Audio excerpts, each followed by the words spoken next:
Hi everyone, I'm the Whiskey Enthusiast. Welcome back to my channel. Today I am very late to the party. I have the Ardbeg Fermutation. I know. This one has been around for a while, but it also wasn't. It's not an easy bottle to get. And in my market it doesn't even exist. So a couple of us found it and we tried it between us. We sampled it around. So now I can at least do the review, add my voice to people who have done it a couple of years ago. Sometimes, you get it a bit late. It happens. So don't hold it against me. But I just wanted to record about it. So Ardbeg Fermutation. If you're here, you kind of know the story.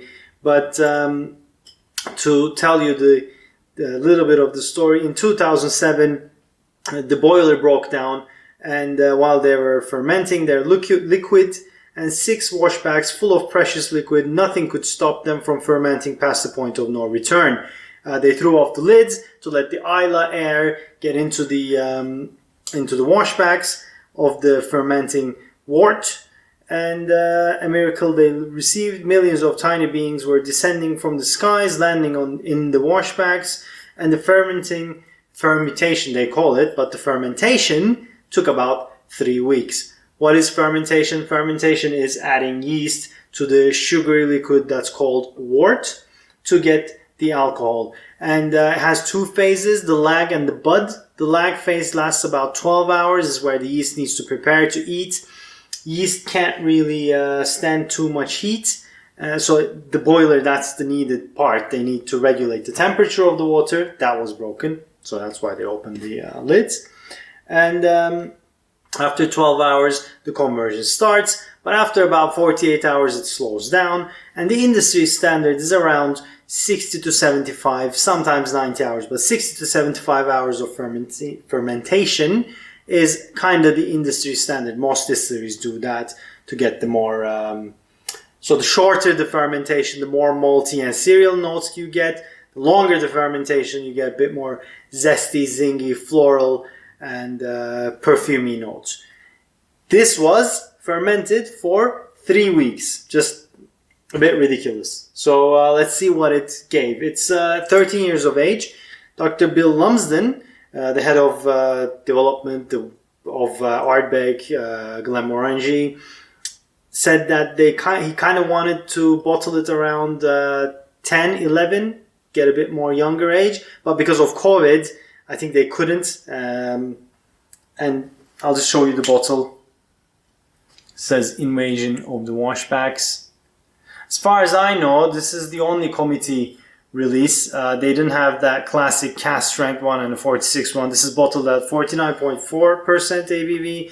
It's non-chill filtered, but nowhere it says anything about natural color.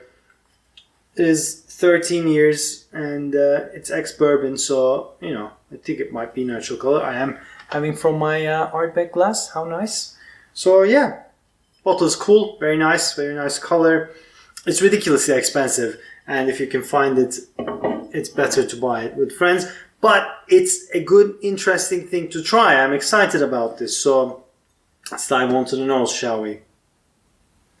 Right, so on the nose, very citric, very light. I'm not going to say quintessentially Ardbeg, but I do feel the peat. A bit sour. Citric, sour, a bit cheesy. And the 49.4%, it's not actually too much, but it does feel a bit bitey. It does feel younger than 13. Is that the brightly springy note that you would get from long fermentation? Maybe. Okay. Yeah, I mean, now that I know it's Ardbeg, I can say it's Ardbeg, but if it was blind, I would say yes, it's an Islay whiskey, but am I smelling a young Kulila? A little bit of a younger Lagavulin? I'm not getting that classic ashy note I get with Ardbegs. It is the zestiness is there. It's very cheesy. Very sour. Okay, let's dive into the palate, shall we, Sanja?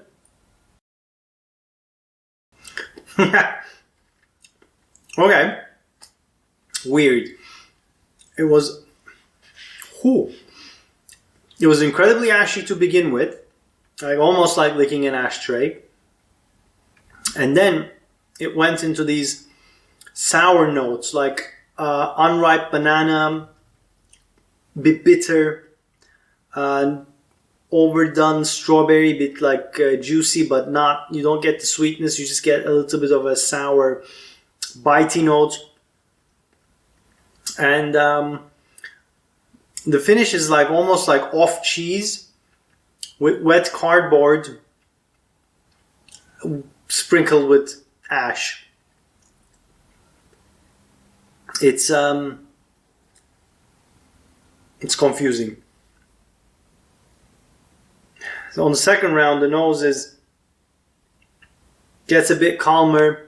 The zestiness, the vibrancy stops a bit. But the sour note and the creamy, cheesy note, nearly it's almost like, when combined the nose and the palate, it's almost like off milk. I'm selling it, am I not? And very minerally, very chlorine. Yeah. Okay. Do the palate again. Okay. Okay, the Ardbeg black pepper is there now. But it does feel younger than 10. It feels more zesty, more shiny. Yeah, it feels younger. And I can't pinpoint it, but there's something that's not so right about it. It's not very well balanced. It's not very rounded. It has really sharp edges. And not one thing stands out. I missed some of the things I caught in the beginning. And I get like ginger stems and black pepper and burnt, like charred bread corner. And a bit like, yeah, that cheese notes is always there. This is not, yeah, I can't pinpoint things. It's a bit, you know what? It feels moving. It moves around. So I need to catch stuff, but it goes back and forth and very ethanol-y on the nose now.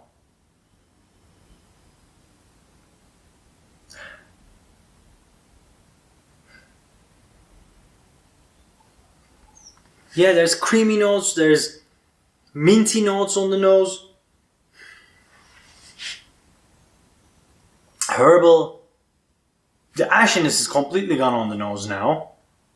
I just want to do this. This is generally what really gets huge ash with Ardbeg, but I'm not sure. Wow, okay. This is the least ashy Ardbeg I've ever had. And it is zesty, but it's not the same zestiness I get with the 10. It's a different kind of vibrancy.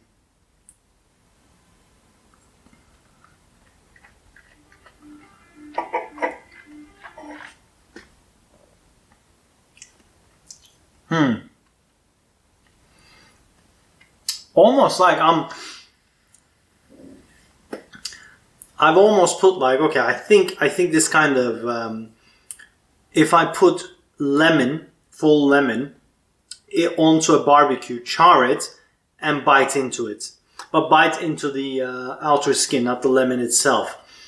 Or cut the lemon slices, put it onto the barbecue, char it, cook it to a level that it's boiled, it's broiled and it's burnt on the outside, but still a little bit juicy on the inside.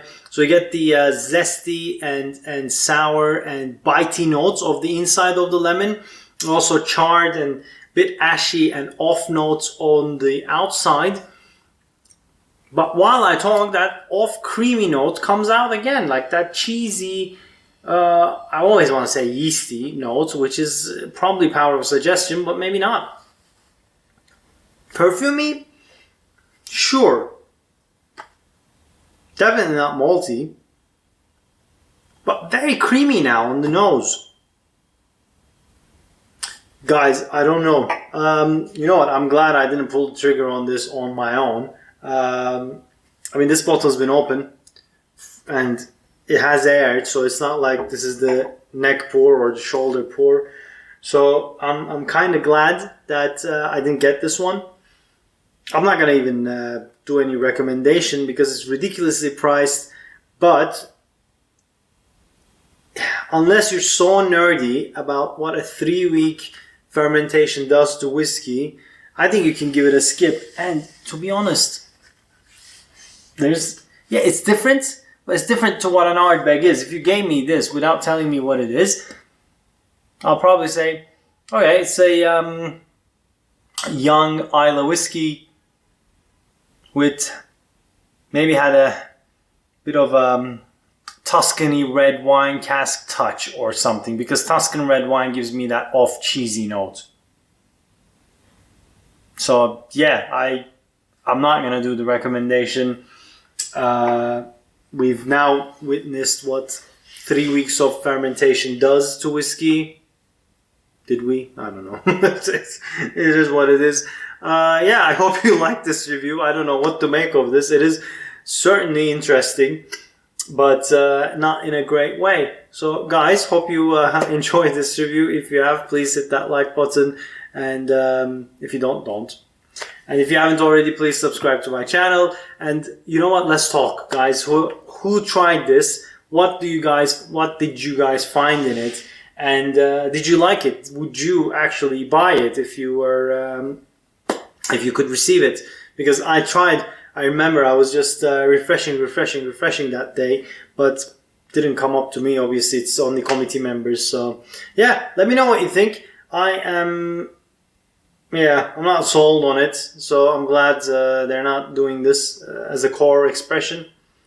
So yeah, guys, that's it from me. I'll see you on to the next one. Cheers.